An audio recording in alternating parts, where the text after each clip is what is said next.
আসসালামু আলাইকুম।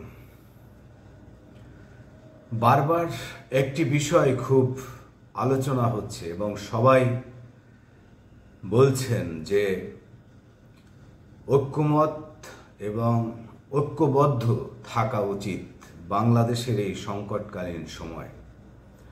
পাশাপাশি সব রাজনৈতিক দলই আবার শর্ত জুড়ে দিচ্ছেন, ঐক্যের ডাক দিয়ে আবার শর্ত জুড়ে দিচ্ছেন যে এই করতে হবে, এই মানতে হবে। আপনারা জানেন যে প্রতিটি রাজনৈতিক দলের আলাদা আলাদা আদর্শ, আলাদা আলাদা নীতি এবং আলাদা আলাদা সূত্র, আলাদা আলাদা প্রস্তাবনা। এক একটি রাজনৈতিক দল এক একটি তার নিজ নিজ গঠনতন্ত্র অনুযায়ী চলে, তার নিজ নিজ আইডিওলজির উপরে চলে, তার নিজ নিজ লক্ষ্যের উপরে চলে। সেই জায়গাটিতে প্রত্যেকটা দলই তার নিজস্ব সক্রিয়তা বজায় রেখে রাজনীতি করে। সেইগুলো রেখে কিভাবে আসলে ঐক্য হওয়া যায় বা ঐক্যবদ্ধ থাকা যায় সেটা একটি প্রশ্ন। কিন্তু আমরা দেখতে পাচ্ছি যে নবগঠিত দল এনসিপি তারা সব রাজনৈতিক দল, মত এবং সংগঠনগুলোকে ঐক্যবদ্ধ থাকতে বলছে বা ঐক্যবদ্ধ থাকার ডাক দিচ্ছে।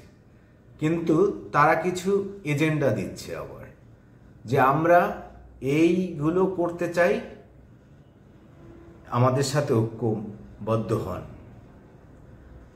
আমার প্রশ্নটা হচ্ছে যে এনসিপি একটি আলাদা রাজনৈতিক দল, তারা যে এজেন্ডা দিবে সেই এজেন্ডা মেনে নিয়ে কেন অন্য রাজনৈতিক দলগুলো ঐক্যমত হবে?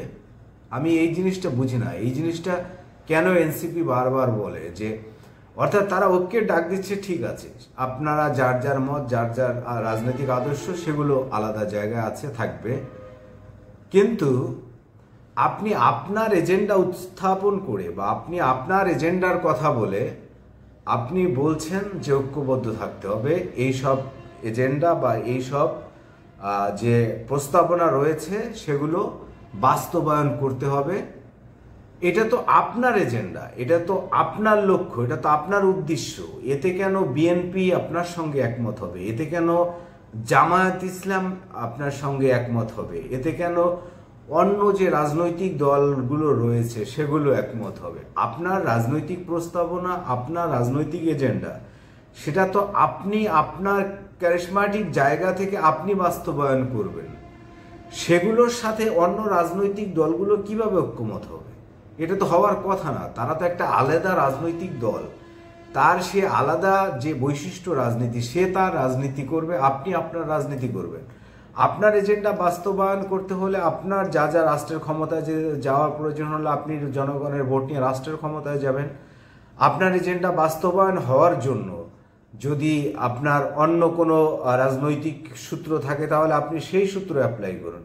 কিন্তু আপনার এজেন্ডা বা আপনার দলের এজেন্ডা মেনে অন্য রাজনৈতিক দলগুলো কেন আপনাদের সঙ্গে ঐক্যমত হয়ে আপনার দাবি দেওয়া বাস্তবায়ন করবে? এটা তো হয় না। এই দাবিটা আপনারা কেন করেন আমি বুঝি না। আপনাদের দলীয় যে এজেন্ডা বা রাজনৈতিক যে এজেন্ডা, সেই এজেন্ডার সঙ্গে কেন অন্য রাজনৈতিক দলগুলো কেন ঐক্যমত হবে? এই আপনাদের যে প্রস্তাবনা বা আপনাদের যে লক্ষ্য, সেটা তো আপনার দলের একান্তই নিজস্ব লক্ষ্য।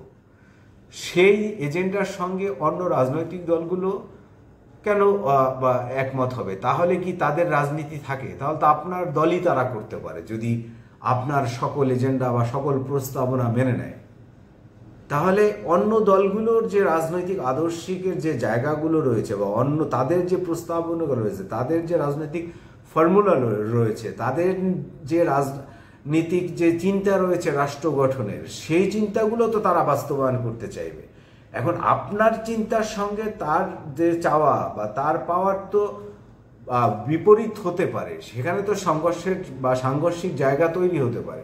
এবং সেটাই হচ্ছে, আপনার এজেন্ডা বাস্তবায়ন করার জন্য তো অন্য রাজনৈতিক দলগুলো বসে থাকবে না, কারণ আপনি তো অন্য রাজনৈতিক দলগুলোর প্রতিদ্বন্দ্বী এবং প্রতিপক্ষ। আপনাকে সে প্রতিদ্বন্দ্বী প্রতিপক্ষ মনে করেই তারা রাজনীতি করছে। আপনি কেন ধরে নিচ্ছেন যে আপনার সকল কিছুই বিএনপি বা জামায়াত ইসলাম বা অন্য যে রাজনৈতিক দলগুলো রয়েছে তারা মেনে নেবে? সেটা আপনারা কিভাবে চান? এটা কি হয় আসলে আদৌ? আপনার রাজনৈতিক আদর্শের জায়গা, আপনার রাজনৈতিক আদর্শের জায়গা, আপনার রাজনৈতিক আদর্শের জায়গায় আপনার একটি চিন্তা, আপনার একটা গঠনতন্ত্র আলাদা, আপনার চিন্তা আলাদা, আপনার উদ্দেশ্য আলাদা। আপনি রাষ্ট্র সুশাসনের জন্য রাষ্ট্রের যে থিওরি আপনি দিচ্ছেন সেটা অন্য রাজনৈতিক দলের সঙ্গে সেই থিওরি নাও মিলতে পারে।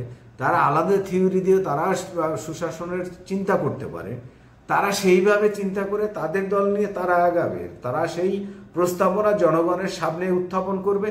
জনগণ ডিসিশন দিবে যে আসলে কার প্রস্তাবনা সুন্দর, কার পক্ষে সে থাকবে, কাকে সে ভোট প্রয়োগ করে সরকার গঠনের সুযোগ দিবে।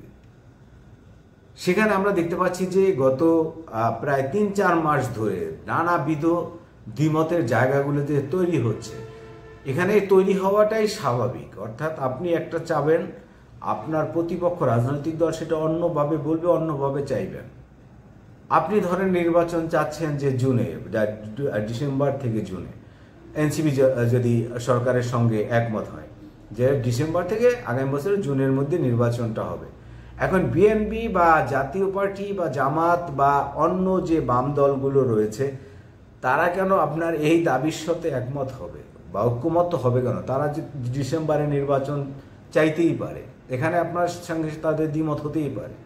তারা সংস্কার, যেটা ধরেন আপনারা এক ধরনের সংস্কারের যে প্রস্তাবনা দিয়েছেন, এখন অন্য বিএনপি বা জামাত বা অন্য রাজনৈতিক দলগুলো তারা অন্যভাবে এই সংস্কারের চিন্তা করতেই পারে।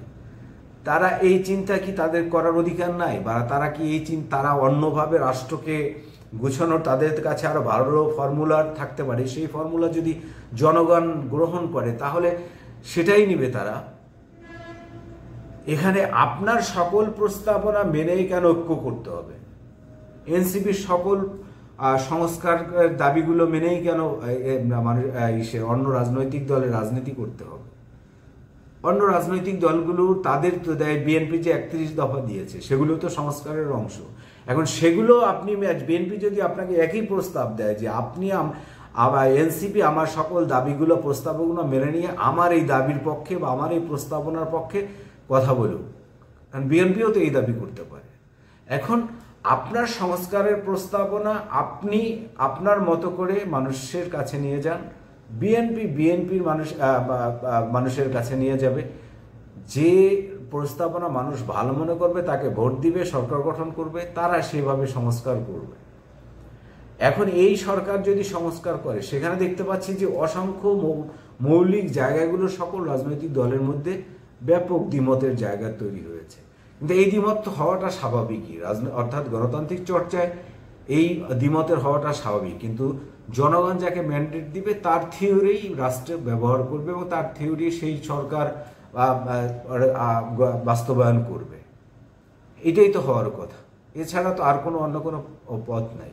কিন্তু আমার কাছে একটু উদ্ভট লাগে বিষয়গুলো, যে এনসিপি যে প্রস্তাবনা দিচ্ছে সেই প্রস্তাবনায় অন্য রাজনৈতিক দলগুলোর মেনে ঐক্য করতে হবে। এই জায়গাটা আমার মনে হচ্ছে যে এনসিপির আবারও ভাবা উচিত যে আসলে তারা কিভাবে ঐক্যমতের ডাক দিচ্ছেন এবং ঐক্যের কথা বলছেন, সেই ঐক্যের জায়গাটা আসলে তারা রাজনৈতিকভাবে ঠিক আছেন কিনা, যে এই যেভাবে তারা অন্য রাজনৈতিক দলগুলোকে আহ্বান জানাচ্ছে এই জায়গাটা তারা ঠিক আছেন কিনা, সেটা আমার কাছে মনে হচ্ছে যে একটু আবারও দলটা এনসিপির ভাবা উচিত যে আসলে এটা ঠিক হচ্ছে কিনা। আজকের এ পর্যন্তই, সবাই ভালো থাকবেন, আল্লাহ হাফেজ।